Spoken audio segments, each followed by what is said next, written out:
Hey guys, Ardeshir is here from TechBug. In today's video, I'm talking about GPT-5. As you probably know, this new model has been released for the last few days, and I was just taking some tests comparing this model versus GPT-4.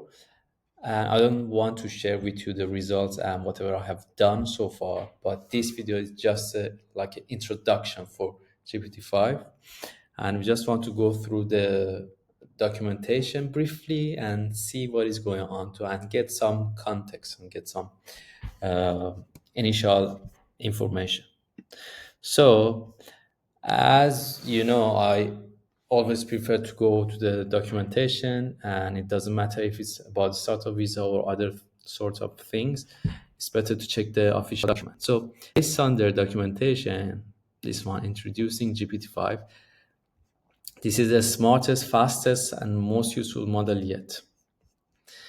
Right. So GPT-5 is a major improvement over earlier models, and they are offering top performance in areas like coding, math, writing, health, and visual understanding.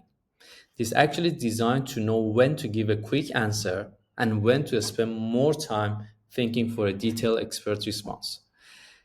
The system also combines three parts. First of all, a fast and efficient model for most questions, and also a deeper reasoning model, which they call it GPT-5 thinking for complex problems. And on top of that, there is a real-time decision tool that chooses which model to use based on the type of conversation, complexity, tools needed, and also user instructions. For example, we can use in our query to say, think hard about this. This decision tool learns over time from real user actions, preferences, and accuracy checks. If usage limits are reached, smaller versions of the models handle the remaining questions. That was a brief overview from the documentation. And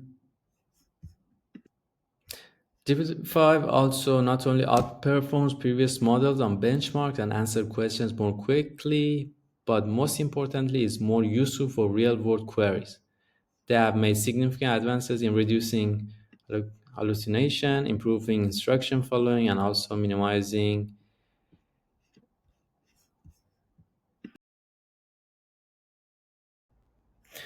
In terms of coding, they are saying that this is the strongest coding model to date, and it shows particular improvements in complex front-end generation and also debugging larger repositories.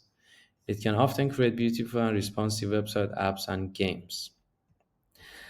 There is an example here that's like,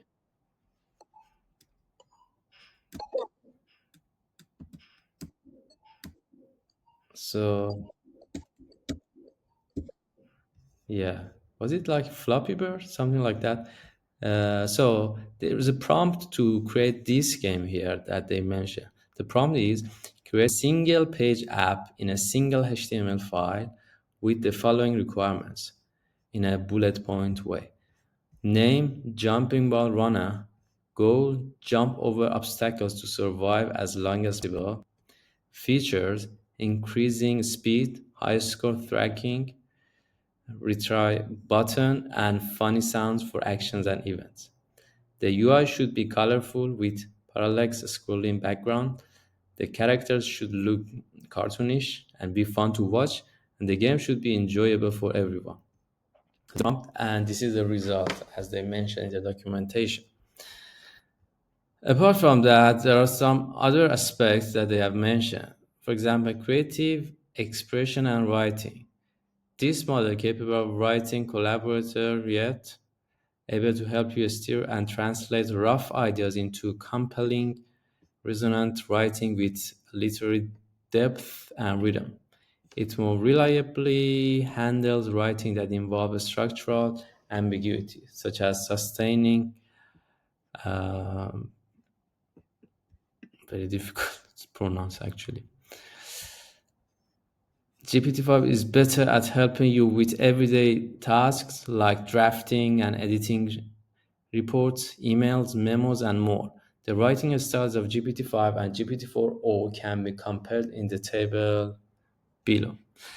So apart from that, there is a specific paragraph for the health characteristics of this model. So GPT-5 is the best model yet for health-related questions.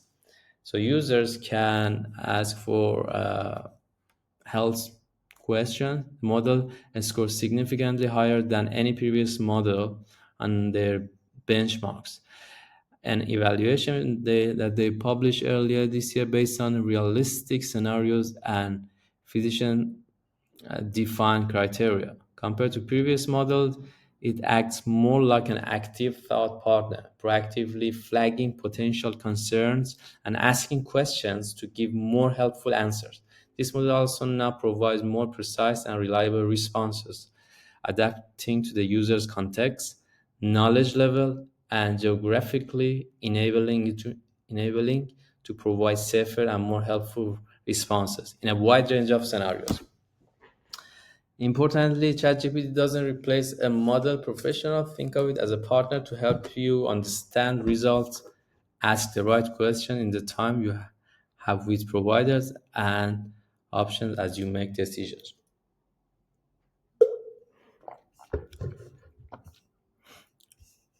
Right. So there are some examples here that they compare the responses on GPT-4 or GPT-5.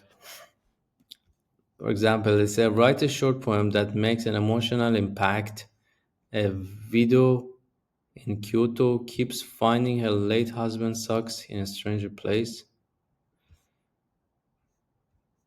Yeah, there should be the same prompt, and as you can see, the response is different. So you can compare which is better.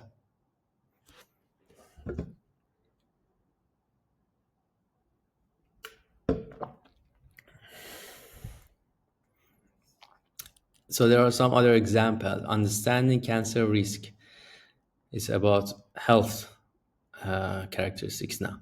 What does this mean? If my mother had cancer, does that put me at risk?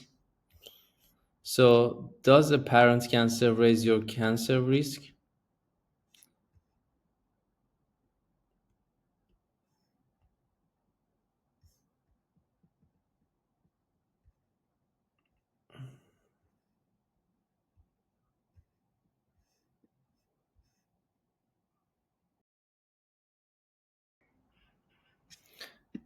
And there are some other examples, wedding toast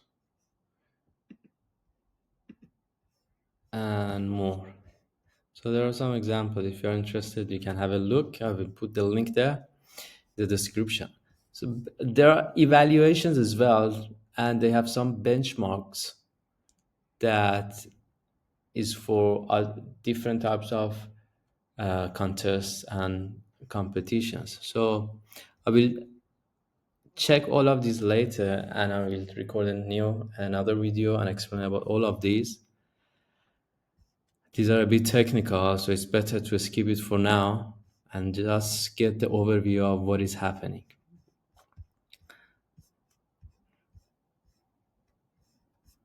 Let's scroll down.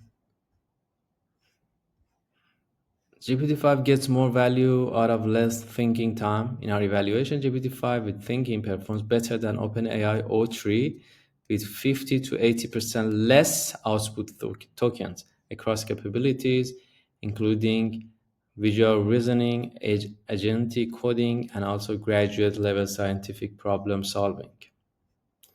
So the output tokens are much lesser compared to previous models.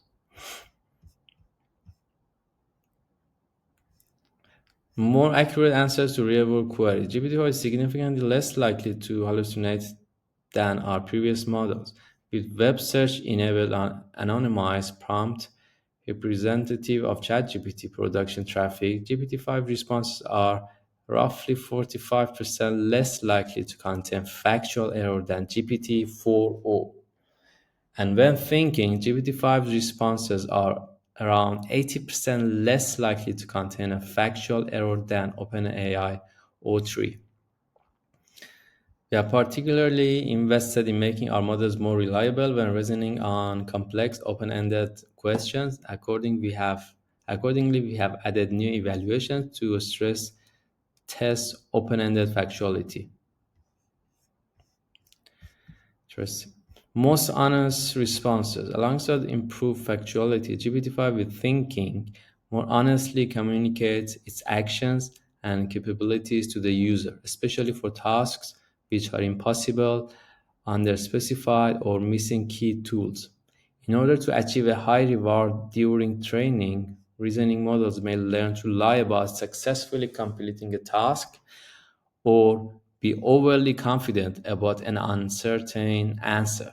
For example, to test this, they remove all of the images from the prompts of the multimodal benchmark, specific benchmark, and found that OpenAI O3 still gave confident answers about non-existent image around 86% of the time, compared to just 9% for GPT-5. When reasoning GPT-5 more accurately recognizes when tasks can't be completed and communicates its limits clearly. We evaluated deception rates on settings involving impossible coding tasks and missing multimodal assets, and found that GPT-5 with thinking is less deceptive than O3 across the board. On a large set of conversation representative of real production ChatGPT traffic, they have reduced rate of deception from around 4.8% for O3 to 2 to 2.1% of GPT-5 reasoning responses. Right. So relied primarily on refusal-based safety training based on the user's prompt. The model should either comply or refuse. While this type of training works well for explicitly malicious prompts, it can struggle to handle situations where the user's intent is unclear or information could be used in malicious ways. Refusal training is especially inflexible for dual use domains such as virology, where a request can be safely completed at a high level, but might enable a bad actor if completed in this. So for GPT-5, they have introduced a new form of safety training, safe completions, which teaches the model to give the most helpful answers where possible while still staying within safety boundaries. Sometimes that may mean particularly partially answering a user's question or only answering at a high level. If the model needs to refuse, GPT-5 is trained to transparently tell you why it's refusing, as well as provide safe alternatives.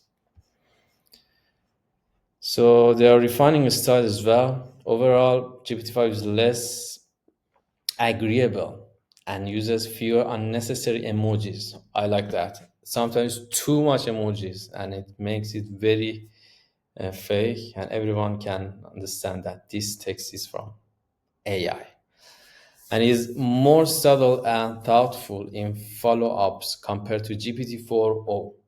It should feel less like talking to AI and more like chatting with a helpful friend with a PhD level intelligence. I like this sentence. So it's like talking to AI. Instead of talking to AI, it's like chatting with a helpful friend with PhD level intelligence. Earlier this year, they have introduced an update to GPT-4o that unintentionally made the model overly agreeable.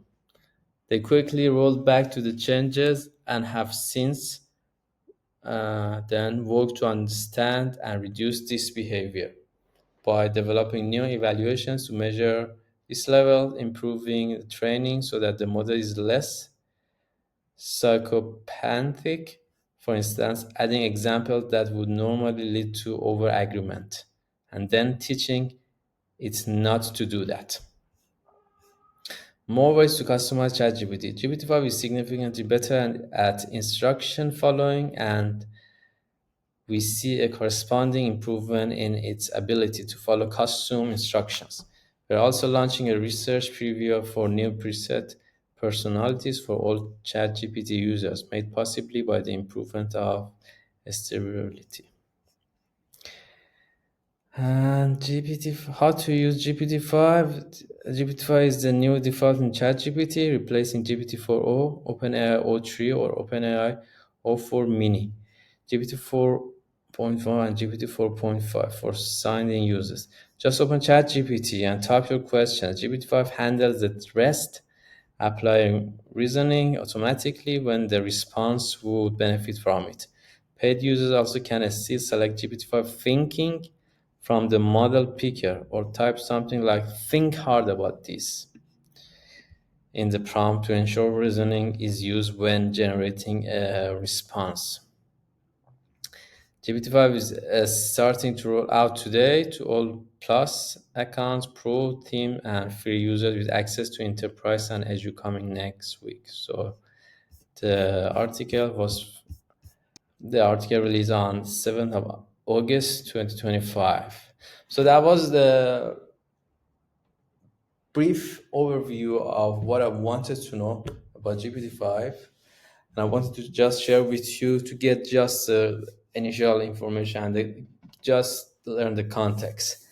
In next videos, I'd like to research more about that and make some experiments to see what is going on, what can I do with that, and make some comparison.